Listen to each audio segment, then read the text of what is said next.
All right, guys, welcome back to the XG podcast with your hosts Jerry and Jesse. This is episode 35. Trey 5, bro. Shout out KD. Not really. You're a bum. Uh, you're a super team hunter. And yeah. But yeah, crazy news. We're finally out of that stupid international break. I know, guys. Everyone's happy. We're all happy. No more international break till March, sadly. My Yeah. birth month, sadly. But yeah, we're going to have a lot of soccer left. Boxing Day next month. Huge games this week with Champions League back and Europa League. So we're going to upload this episode on Tuesday morning. You guys are listening to this now, hopefully, getting your picks in. And yeah, we're just going to go over some crazy results that happened this weekend. First one, it seems to be revolving around the Premier League and Manchester City. Their woes continue. Hey, listen, guys, if you actually heard to the picks we gave on the last episode, I call this one. I said Dortmund over Man City and Dortmund? Tottenham. Spurs over Man City, and I was right. They didn't even just beat them. They humiliated them. 0-4 at the Etihad, which they haven't lost since, I think, 2022. There's been a while since they lost at home. So, huge win for Spurs. I actually tailed your bet and did Spurs because their odds were like plus 400 because they didn't have their starting center backs at all. No, they were missing Van der Ven and Romero, but I just knew it. Yeah, Man City was dominating with the possession at first. Again, possession doesn't get you much this time around, especially with Ange's coach. He doesn't give a fuck. Yeah, but it wasn't even just possession. They had like a couple of chances. Like Haaland had like some clear-cut chances that Vicario made really good saves, but you would expect for Haaland, for like the player that we talk about him as, like as a world-class player, to finish those chances. But he didn't. Then you got to talk about the ghost of England, which is Phil Foden. Oh, I was wondering which one because, John Stones was also in the back there, John Stones was playing the back line? Yeah, John Stones was playing there. Was he? Because I like to think it was Walker, which another guy we have to talk about. I think he got subbed out at the half. I can't remember the half, but he was there, disappeared, I think got subbed out. And then Kemba Walker, the ghost of Kemba Walker. Yeah, that guy's a shell of himself. Kemba Walker. I was like, dude, that doesn't sound right. Dude, I keep on saying every time. Kyle Walker. Dude, I don't know why. Well, Kemba Walker is also not in the NBA, so it makes sense. It makes sense. But, he doesn't have his pace where he could rely on beforehand. Now he's just getting dusted by Timo Werner. No, but that was so dumb because, like, for the fourth goal, he literally... The only good thing that Werner has is pace. And he literally gave him the space and challenged him to come at him, and he just got blown by. Yeah, he must have thought he still had it in him. But no, this over time, father time catches up to you. You got to modify your game. You can't be a speed demon all your career. And yeah, that guy got blown up, and I'm glad he's getting blamed for that goal. Yeah, Werner literally walked him to the retirement home. He legit, dude, that shit was so shameful. And you can see it in Kyle Walker's face. He started giving up towards the end. Like, oh my fucking God, I can't believe this. But Phil Foden didn't show up. I wanted to talk about him again, having a disastrous season after being the Premier League Player of the year. PFA Player of the Year. But that is, I kind of expect it from him at this point. There's people that are making the similar Rashford excuses. He's so young. He could only be young for so much. But yeah, dude, I just don't know what's going on with him because he's playing in his system because Kevin De Bruyne didn't start the game.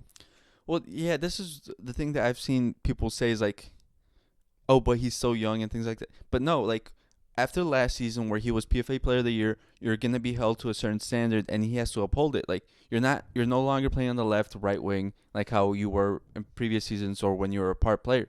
You're actively starting. You're playing in your preferred position in number 10. You're supposed to be the star of this generation. Everyone's comparing you with saying you have the crazy technical ability and talent. Like, you have to go out there and prove it, and he still hasn't. No, he had a couple good chances, but again, only in the first half. After that, he was gone. I just want to know where he's at in his set space because he's never gonna give us like a clear cut answer or the press. But I'm pretty sure he has no self confidence. More than likely, he's gonna get benched by Pep because Pep, you need a performer, else he sits your ass down. But who? Anyone else? He'll probably try someone else. Someone from the. He'll probably put Rico Lewis as a cam because Rico Lewis is an attacking midfielder. But again, he's gonna have to try something. I don't think Phil Foden's gonna get away with this. And Yeah. especially with KDB back and Grealish back, so he'll probably take out Foden from his spot, put KDB there, and find. But that's somewhere my to thing. put Also in with Grealish. KDB, he's injured most of the time now at this Mhm. age, or at this stage of his career. And also when when he's playing, he's not performing at the same KDB level that we've seen beforehand. So it's not like it's just those guys. Like the whole of Man City have gone down a level. Mhm. And I want to say this is everyone's blaming the players, but I want to hand this back towards Pep.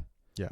Because like we've known, this is Pep's system, and I feel like he failed as being I don't like the head guy, because he's I feel like he's in a similar situation in Ten Hag when he has a hand in all the transfers, and beforehand he had the backing of what's his name? He was in Barca and then he went to Man City. Did Yeah, and we've seen over like the entire years he's been with Man City that he's provided him with the players that he needs, and also the players that he's gonna need in the future, because he was really good at that, like building for the future. So he would bring in players that might not make sense for this season, but next year they can prove crucial. And this year we've seen them fail in the transfer window for like I don't know how long we've seen that before, Mhm. because they only brought Savinho. Yeah. So again, another lack of depth in a way. Their squad is, I guess, not as competitive because it seems like there's always a clear-cut 11. Because same thing with Haaland. Maybe that's why he's regressing because he doesn't have a Julian Alvarez to push him. Yeah, like past couple of years we've had them with like two squads. Mm-hmm. If you're not performing, there's guys behind you that are ready to take your spot, and now there's no one. You can't even say the academy guys, because if you can't always have great academy players coming up all the time, and the ones that we expected to come up this year, Oscar Bob is injured. Rico Lewis, he's playing right back. Yeah. Like I don't even know what he's playing half the time sometimes.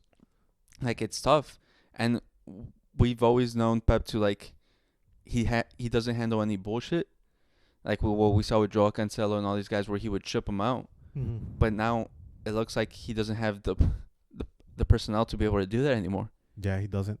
And what's crazy too is this game, before the game started, they did the Ballon d'Or presentation where Rodri came out and shared it to the whole stadium. And on top of that, like before even this match, it was Pep's renewal. He got announced that he renewed for another season. I think two. Yeah, that's one guarantee and the other one is like the coach option. And then you come out and lose for your fifth consecutive time. It's funny because Spurs were their first loss and also their fifth. Yeah, that's when it started. The Yeah, downfall. It was the EFL Cup. yeah. Ange ruined Pep. You heard it here first. And that's his kryptonite now. It used to be Klopp. Now it's Ange. Yeah. Well, besides Man City, I want to give a shout out to Kulusevski, because that man this season has been one of, if not the best player of the season. Dude, he's so good. And again, he didn't score. He probably provided one assist. I can't remember. He got the James Madison. Well, James had to score twice. Yeah. Yeah, James Madison. Son got the second. Solanke got the third, and then he only got one. But yeah, Kulusevski. Again, I said it. There's a reason I like this player so much. He's a playmaker and he makes the difference. And it's crazy because a lot of Spurs fans gave up on him, and were saying like he's not that good. He's done on the right wing. And a lot of them actually wanted to see him move more towards like the middle, and he's been playing well there, especially like with James Madison dropping form. He was playing well there, but moving him back out to allow James Madison back into the squad, it showed that he still has quality out there. So it shows that English fans again don't know what they're talking about. Yeah, and even too like the whole build-up play for Madison's second goal, which was like one pass, and then the Madison chip. That shit. It just speaks volume on how good Spurs can be, because you just thrash Man City at their house where they haven't lost. So it's a fortress, quote unquote fortress. But now it just speaks volume how inconsistent they are, because they could be the best team in the Premier League and then go to lose to Ipswich Town. I said it. They're inconsistent, but they're for the top teams. They just show up for some reason. But we've also known that like they're like one of the top goal scoring sides of the Premier League. We know they score goals. It's just defensively. Yeah. Like this clean sheet's like very big. Yeah. Again, you stop Man City from scoring and they usually score. With the makeshift back line too. Like your top center back pairing's out and you're doing it with Dragusin and Ben Davis. Yeah. Because, they just announced right now too that Vicario was playing with a broken ankle. got surgery for it. He'll be out for 2-3 months. But again, it's in a crucial part of the season. But even then, the backup goalkeeper, he stepped up, made crucial saves, and give your whole team confidence that they could trust on him. Vicario played. Vicario played? Yeah. Oh, that's where he fucking rolled his ankle. Yeah. What a bitch. He could have played it off. No, but still, they still have a backup keeper. Yeah, Fraser Foster's. I wouldn't say he's like the best, but he's a decent option. You know, that's hard to come by nowadays. Yep. The YouTuber. That's Ben Foster. They sounded the same, to be honest. I saw his name and I immediately thought of him. But any other closing thoughts for that game? Manchester is white. Apparently, they thrashed both Man City and Man U. Yeah. So it's known as Tottenham United, Tottenham City. Yeah, it's when they go to those stadiums. Manchester is no longer Manchester. No, there's no such thing. They eviscerated them from the map. And the next one I don't even want to talk about. There's no reason we should even talk about it, to be honest. I think it's probably the most important thing we have to talk about today. Barca versus Celta. Do you want to talk about it, or should I just, Well, you're going to spew. I'll tell you right now. Barca were up 2-0. Got a red card, and then they lost. Well, tied 2-2. That was it? Nothing No, else? what was your thing? What was your thing? That you said that they're down in form? They are. They last two fixtures. Last week, last, La Liga tournament, they lost to Sociedad, which, again, I called. You didn't call this one. This one? You said Celta was going to win.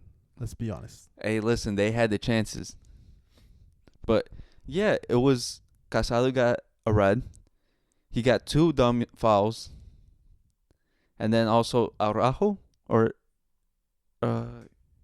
Jules Koundé. What was he doing for that second goal?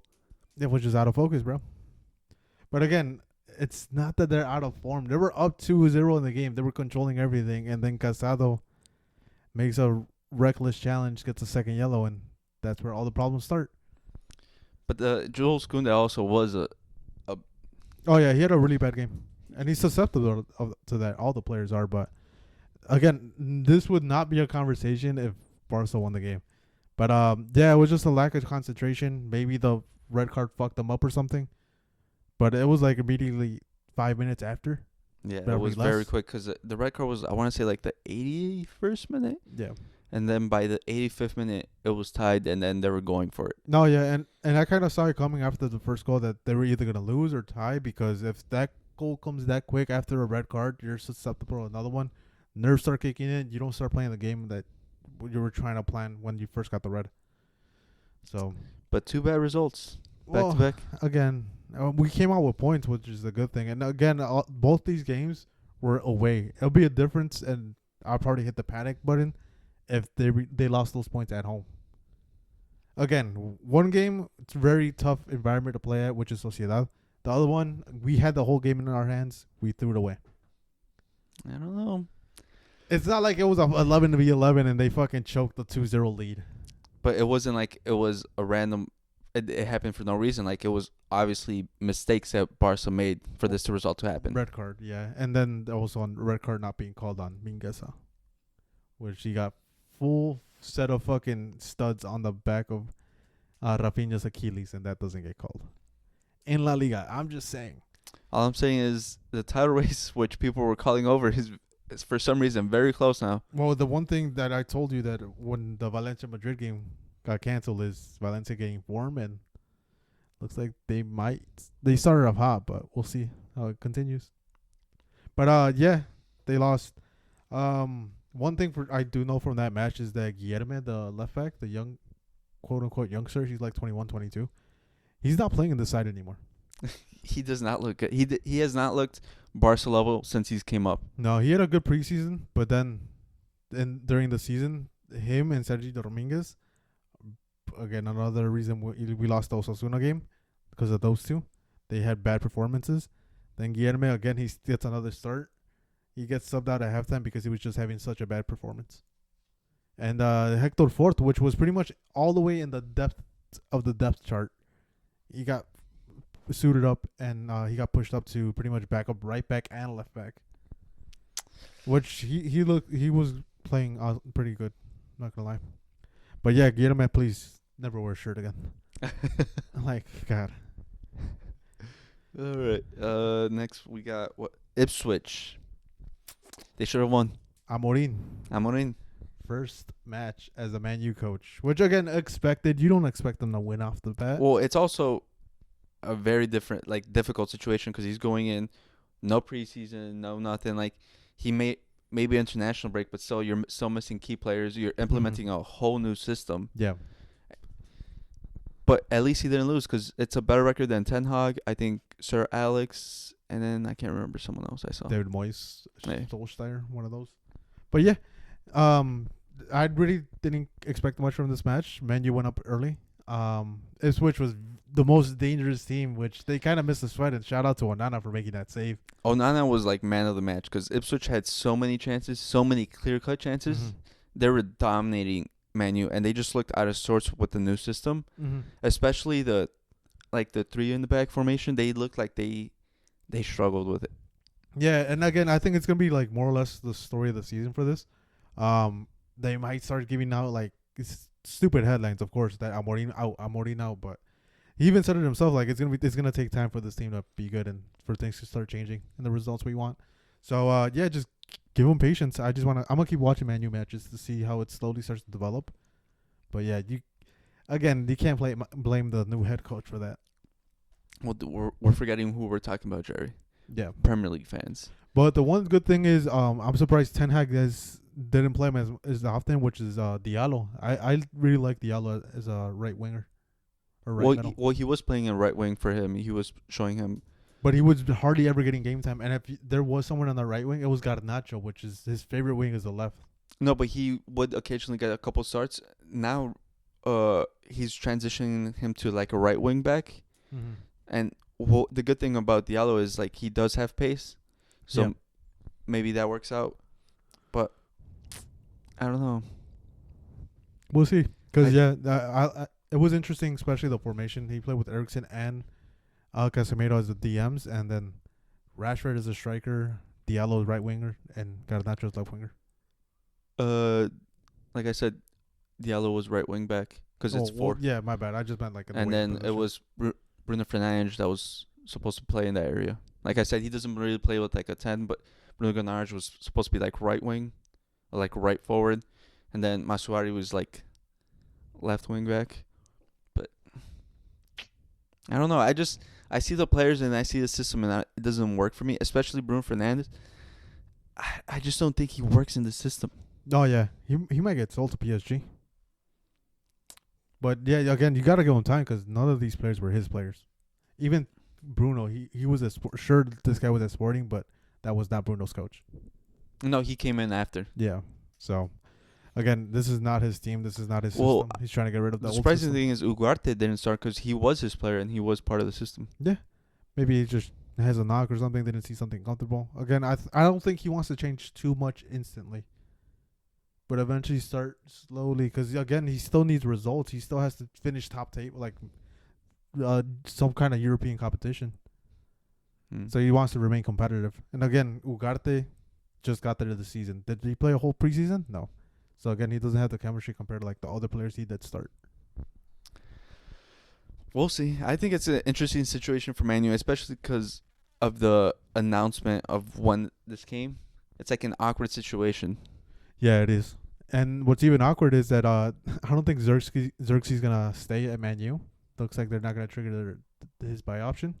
No, they already buy him, but they're saying that they might sell him already. Oh, they probably They probably are. Because they're saying that what's being reported is that Arsenal are going in on Vlahovic, or Vlahovic is linked to multiple clubs, and they're saying that he might get sold in the winter, and to replace him, Juve is going to go after Xerxes. So they might just sell him. Probably. So, and I just saw right now when you were showing me the article that we're going to talk about later, is Boniface. He's linked to Man U. Another Gyökeres type, because we know Gyökeres is not going to go there. But it's a very, very interesting time to be a Man U striker, especially with Højlund there, and you're already hearing that the guy that they brought to replace you or compete against you, is getting replaced. And then they're trying to get another big signing. So, sucks to be you. Well, it just Well, again, we said that never made sense. But yeah.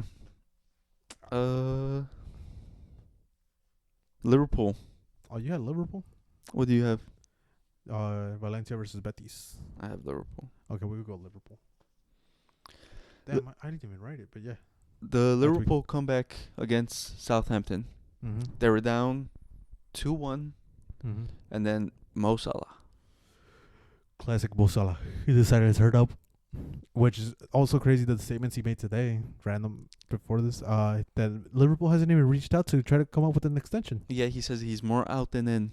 Yeah, so that's interesting. If anything, he might put pressure that he wants to stay. Or it might just be like a negotiation tactic that they might have actually come in like negotiated, but they were just like lowballing him because of his age. Mm-hmm. And he's like, come on. And he's trying to put public pressure on them because they're currently in the title charge. Mm-hmm. Their star man says that he wants to leave. Like, fans will go crazy and like put pressure on the board. Like, give this man his money. Yeah. So it's very interesting that he said it. He came out and said that. We'll see how things develop. But yeah, dude, Liverpool. I thought they were gonna choke at one point because they had Man City that just lost, Arsenal who's trying to climb back up in the table. They could go how many points clear? I think 6. They're currently 8 points ahead.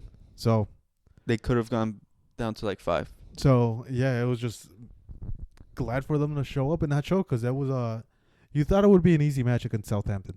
Yeah, because they have not looked good. No, I was gonna say is he the one that got sacked? But it was Leicester City's. Mm-hmm. But yeah, Southampton, bottom of the table. They just got promoted. They don't look like they're ready for the Premier League, like we've seen a couple years past where they stayed. You expected an easy match, but those are like just trap games, especially for title challengers, where they just like let off the accelerator. Yeah, and it seemed like that at first hand, but then again, second half, Mo Salah's like, oh shit, we got to take advantage of it, and it's crazy too because it's Mo Salah, probably the most veteran guy other than Van Dijk in that squad, and Alisson, but I don't even think he's playing at the moment. No, Kelleher is Alisson's out until I want to say January. But yeah, it's a veteran taking that step forward, saying like, oh, we're gonna go clear, we're gonna get first place, we're doing this title race. Yeah.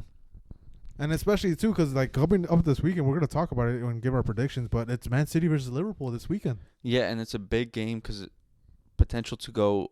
It's like a 6-point swing because like if Liverpool wins, it's 3 points up for. They go at 11 points 11 clear. Points, yeah. In December, it's very big. It's huge because you just give yourself a huge margin of error. Like again, you could probably rest some players on this match or that match, so it gives you things to play around with compared to other teams. They have to be perfect. But yeah, dude, did you think that was a penalty? My dad was calling it soft. Which one? The soft? The Liverpool one. The Liverpool one. Like I said, it was the handball. Like I said, nowadays everything's kind of soft compared to what we used to consider penalties. Yeah. Nowadays it would be, but that doesn't mean it's like a sour tasting one. Yeah. Yeah. I don't know. I'm indifferent about it. I can see both sides, but again, I think it just depends on who was the ref that day. Mm-hmm.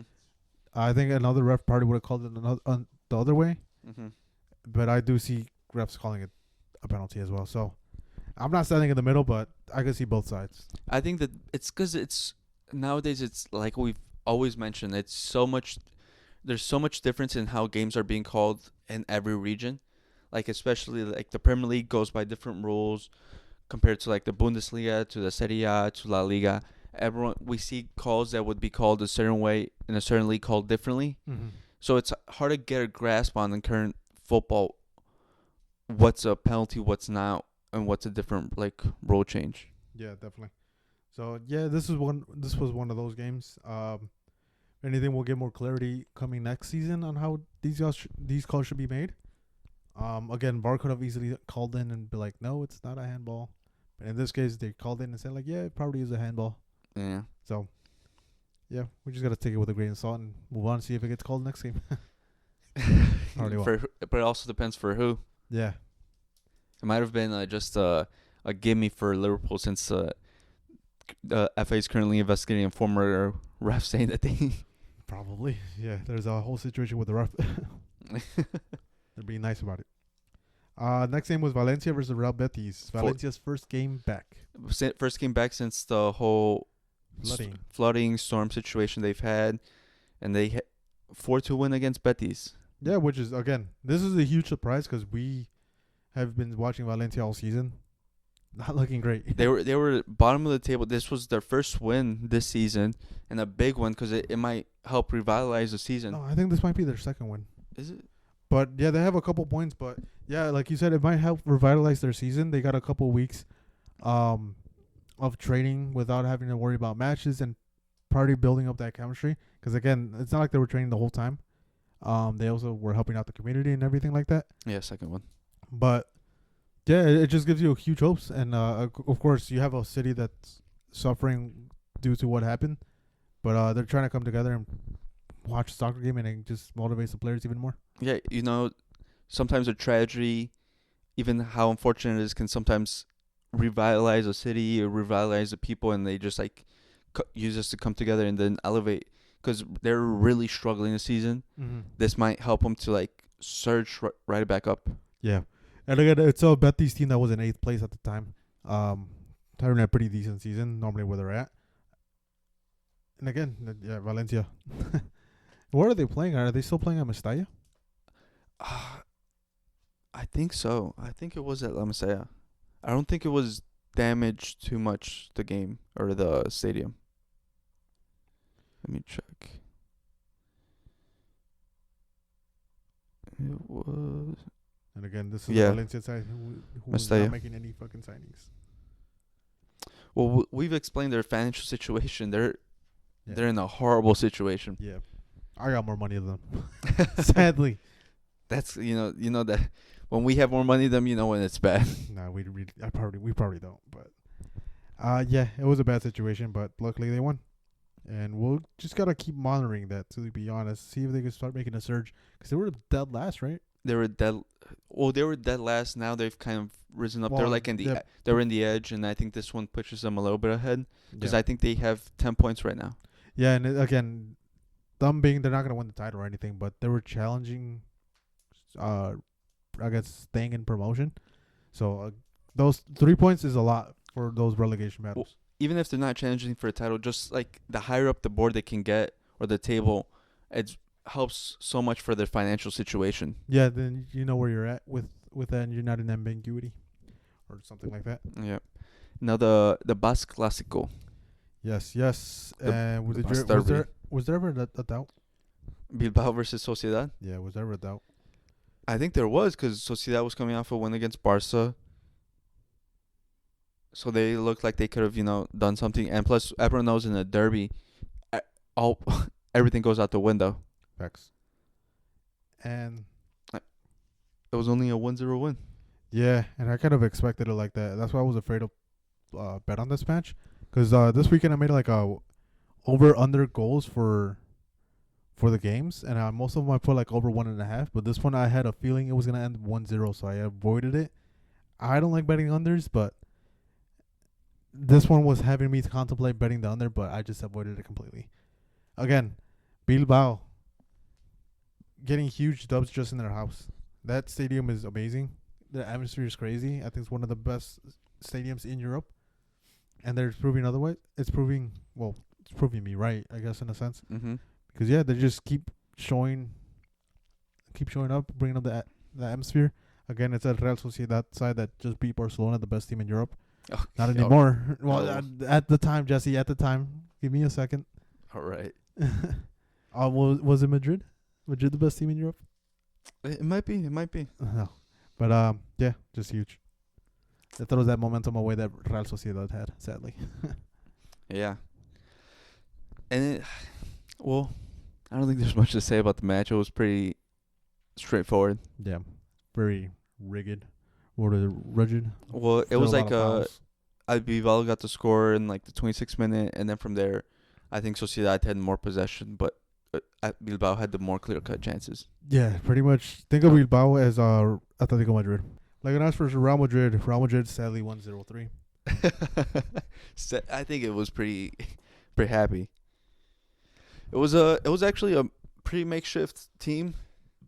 I think there was changes made that Ancelotti proved that it was good. We moved to a 4-2-3-1. We moved Mbappe to the left wing, had Vinny as striker. Valverde was playing right back.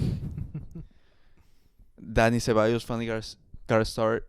And then, more importantly, Guler finally played. He's finally giving minutes to the young kids because I still don't know why Guler hasn't been getting minutes, or Endrick, because Endrick was on a good run of form and then he's just stopped playing completely. He got ostracized. It made no sense. Even Guler. Yeah. And then Guler comes in and he's so class. He's all right. Jerry, I saw the game. He wasn't doing that much. Let's be honest. he was good. So in my eyes, at least, I thought Mbappe more comfortable though. Yeah, Mbappe was more comfortable. But I think the big difference about having Guler in there, ever since Toni Kroos has been gone, it's been kind of like a makeshift who's taking set pieces. And now we have Guler taking set pieces, and he showed in the Euros like he's really good at them. Mm-hmm. And I think this helped. But I think, yeah, Mbappe looked more comfortable in the left wing. Jude looked more comfortable playing right behind the striker in a more forward position in midfield. Mm-hmm. And I think Camavinga, unsung hero, because he was just everywhere in that CM spot. Yeah. Clearly, he seems comfortable when he's the sole DM, not just Chouameni with him back there, because Camavinga could easily transport the ball from his own half to the other half. Yeah. But yeah, Real Madrid's closing the gap on Barcelona with 1 game in hand. Right now, what are they? 4 points behind, but again, a game in hand. Yeah, so the draw was actually pretty big for you guys because you guys get to maintain the lead instead of being at level on points. Yeah, that's what I said. I'm like, we're in a pretty good spot. Still, there's gonna be hiccups. We got the hiccups. Hopefully, we could get past those. Hopefully not. Let's keep it up, guys. Let's keep the bad form going for Barca. But yeah, like I said, the 2 games were away, so it'll be a different story if it were at home. We get to get our get back. And same thing with the Osasuna loss earlier this season. It was away. What's Barca's schedule? They're facing Las Palmas. Then the end of the season, end of the first half of the season, they're facing Atletico. What the? Okay. So it's all right. Nothing too crazy. You had Barca matches. Oh, you guys, Las Palmas? That's a tough one. At home, yeah, sure. Where we're averaging 4 goals. That's a tough one. Mallorca? That's a tough one. Mallorca is a tough one just because they're very defensive. Betis? Another tough one. It's all right. We just saw them lose to against Valencia. Leganes?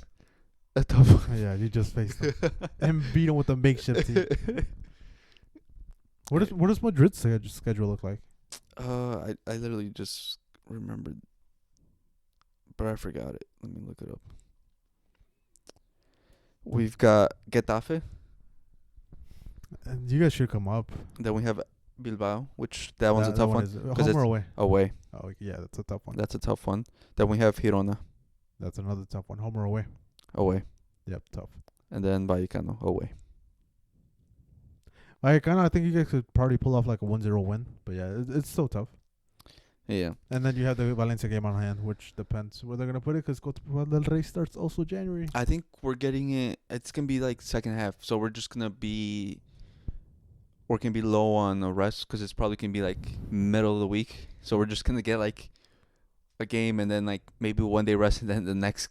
But the Valencia game. Yeah, because Champions League is still going on for some reason in January. So, well, like the group, quote unquote group stage, the table stage, I guess. Yeah, because we got group stage through January, and then we still got the Copa del Rey, and then we also have the Super Cup. The Super Cup in Saudi, which we're again. Yeah, so it kind of sucks that you guys are getting all those matches, especially with the one in hand. So yeah, like you said, you guys might get one rest day, and that's it. Yeah, but then remember, Jared, we still. Even and after style too. Don't forget. Yeah, but we still don't finish the season because we still got the Club World Cup thing coming up in the summer. So that's why I'm low key glad Barca didn't qualify for that because we get the rest.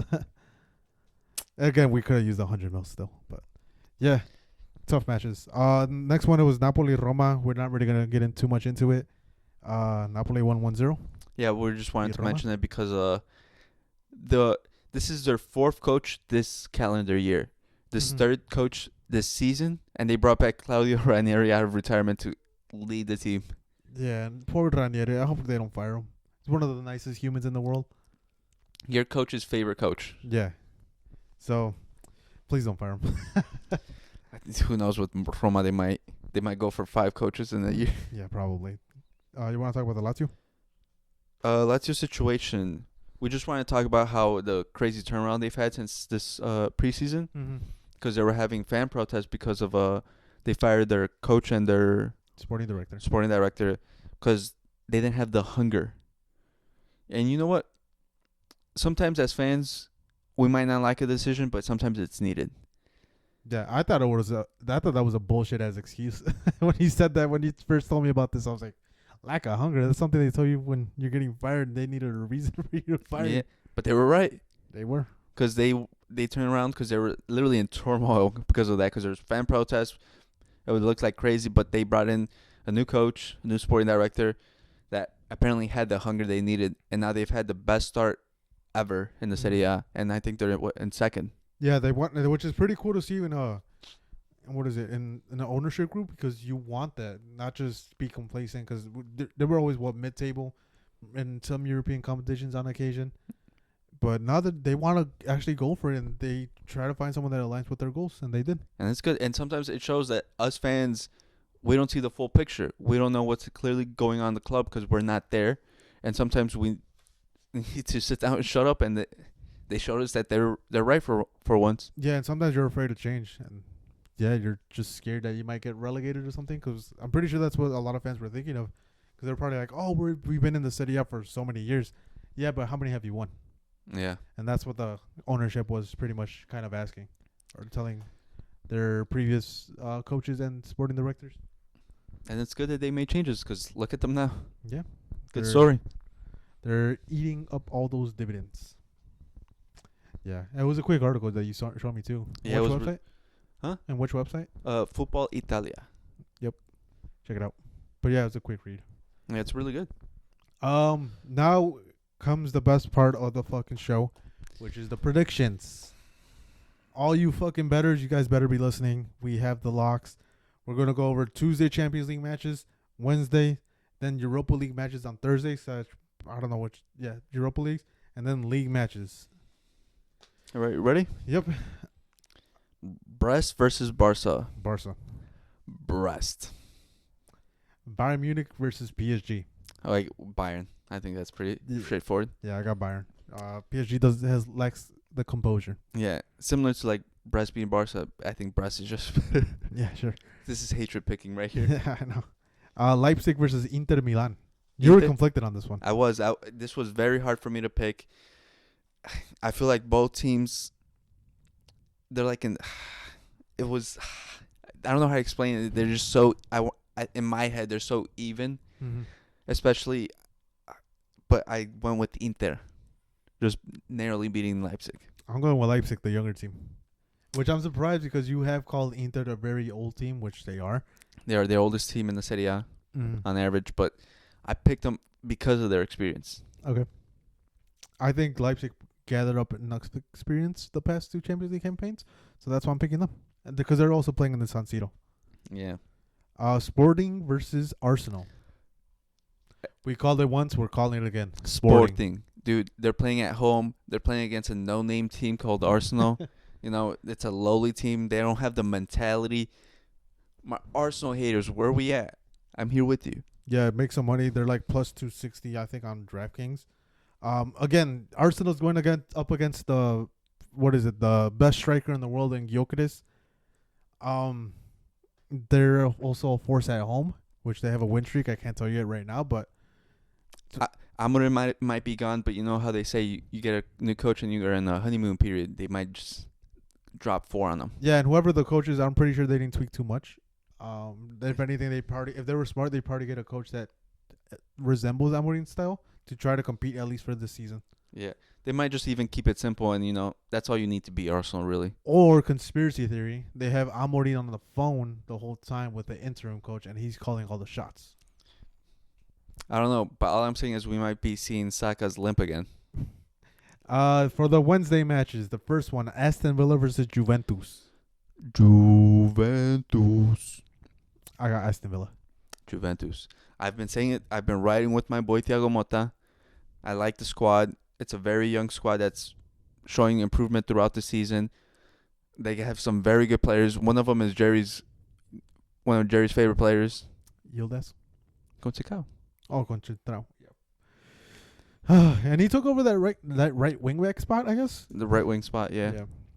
And he's been so fucking good. But the Yildiz kid, he looks so good. Yeah. But sadly, I'm going to Aston Villa. That's the worst part about it. That's crazy, Jerry. I don't know. I just think that That's crazy. Debo's gonna play mind games against that young team, That's crazy. and he's gonna That's crazy because that's the same Debo that got dominated by Spurs. And you don't think Juve could do that? No. Don't worry. He's big game moments. He doesn't care about the small teams. Hey, you're talking about the ruler of Manchester right there. True. Exactly. Manchester. Who the fuck are they? Next match, probably the biggest one of this card, Liverpool versus Real Madrid. We all know what it's about. Anfield hype. Real Madrid, we're going to go into their home again and then show them who's that. So you got Liverpool? Real Madrid, we're going to show them again that we're the best team in Europe. I got Liverpool. Real Madrid just announced that Vinny's out for 3 to 4 weeks. That's fine. We're still better than Liverpool. Liverpool's going to dominate him. Mo Salah. He's going to get that. He's going to play for that contract, Jesse. I thought you were going to say he's finally going to get the get back he's been asking for years. Let's not talk about that. It's been 5 years that he's been asking for that get back, and he still hasn't gotten it. And then Lucas Vazquez just got announced back that he's fit for the squad. It might play tomorrow. That's the one thing that worries me. Yeah, exactly. That's why I love That's the one thing that worries me, him playing. Versus Luis Diaz, he's chalk, bro. He just came back from injury. He's going to go out again re-injured. That's the one thing that worries me, that he plays. His hamstring's going to explode. Not that he gets injured or anything, but that he plays and just lets him dominate there. Next match, Monaco versus Benfica. Which is some people might laugh at this, but that's a very good match. It might be probably one of the best matches of this Champions League match week. But I have Benfica over Monaco. I got Monaco. Benfica held off strong against Bayern Munich at Germany, but now they're gonna do it again in France, and I think they're gonna get exposed this time. No, I just think they have a very good squad. They have good young players that are being linked to Real Madrid, so I'm very interested in this team. We have Europa League picks. Ajax versus Real Sociedad. Yeah, I got Ajax. I got Ajax too. It's a bad week to be a Sociedad fan. Yep, you guys beat Barca, but guess what? You got a whole season ahead of you, and you guys are gonna fall.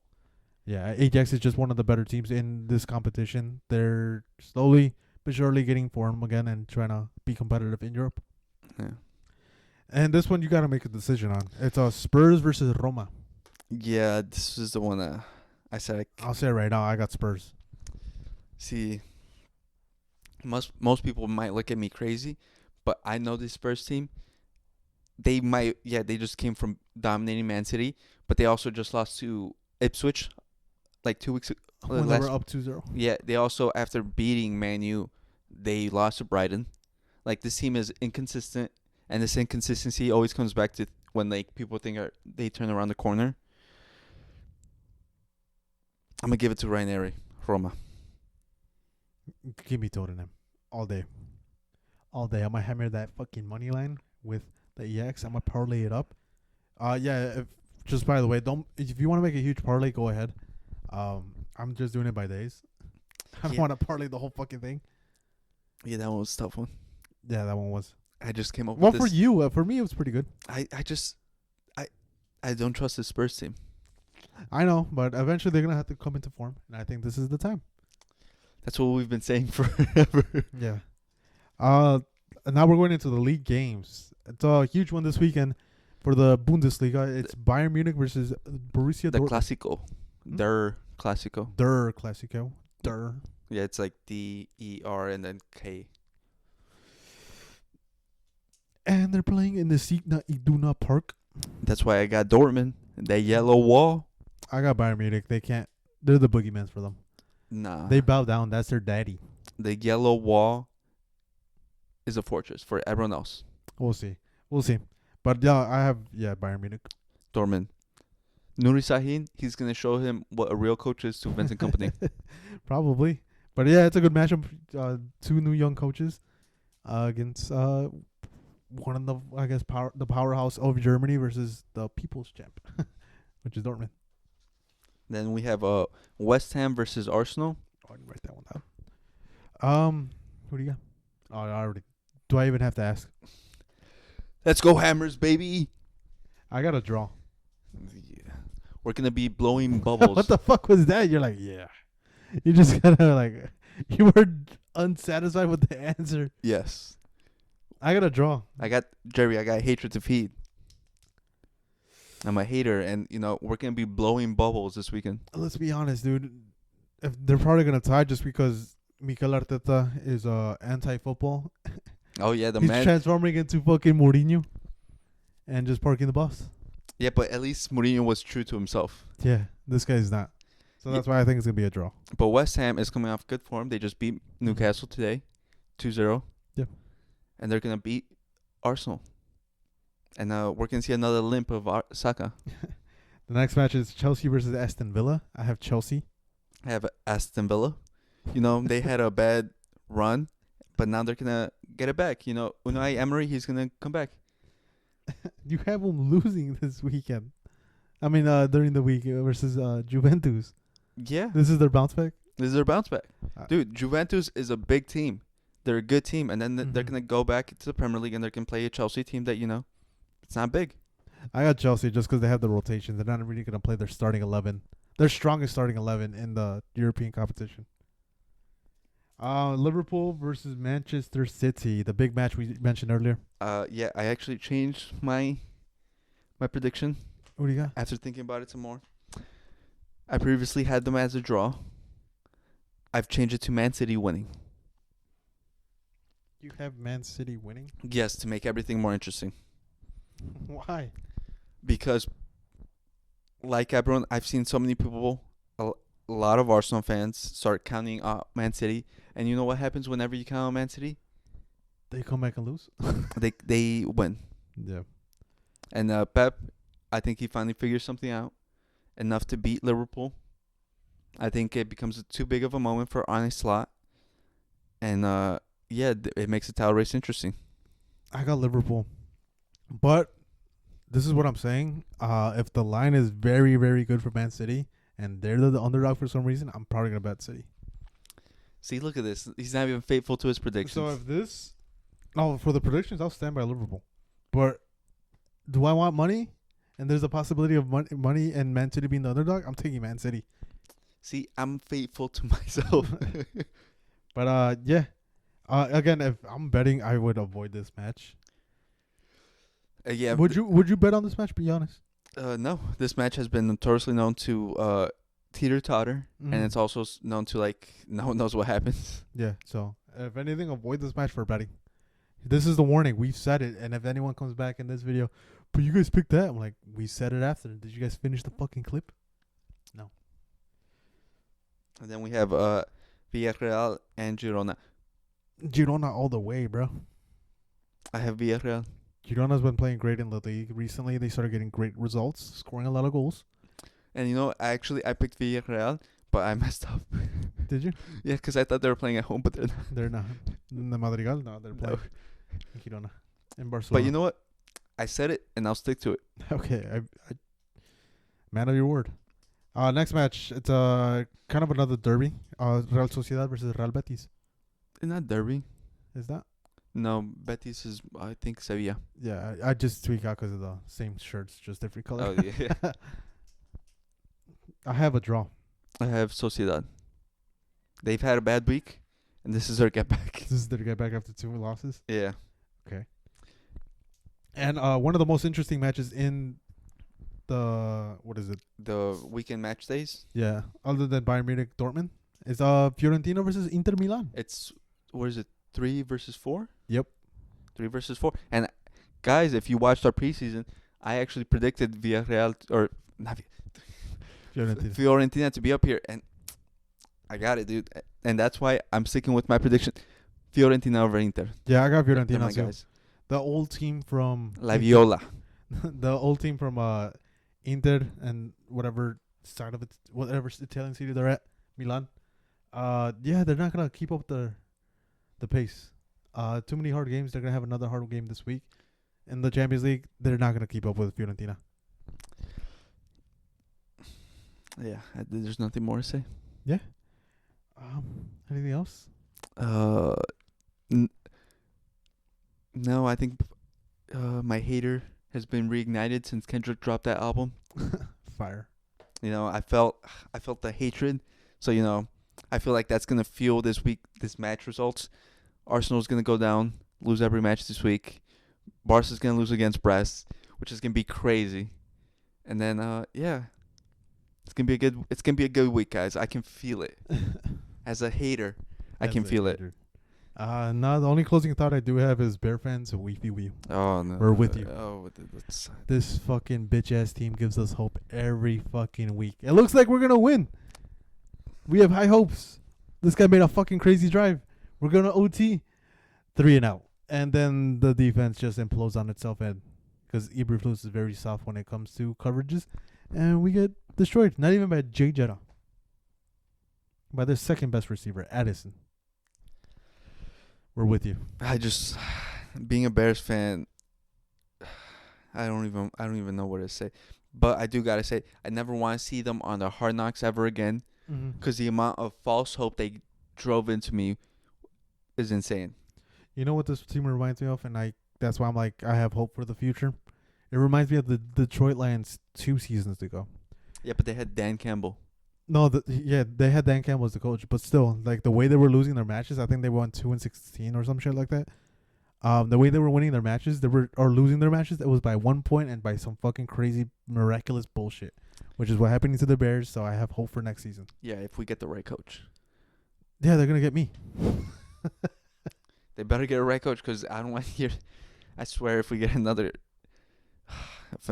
coach like Matt Eberflus, I'm gonna lose my head. No, I'm pretty sure we're gonna be good. We're probably gonna get Cliff Kingsbury. He's in the books. He's an OC. He might become the head coach again.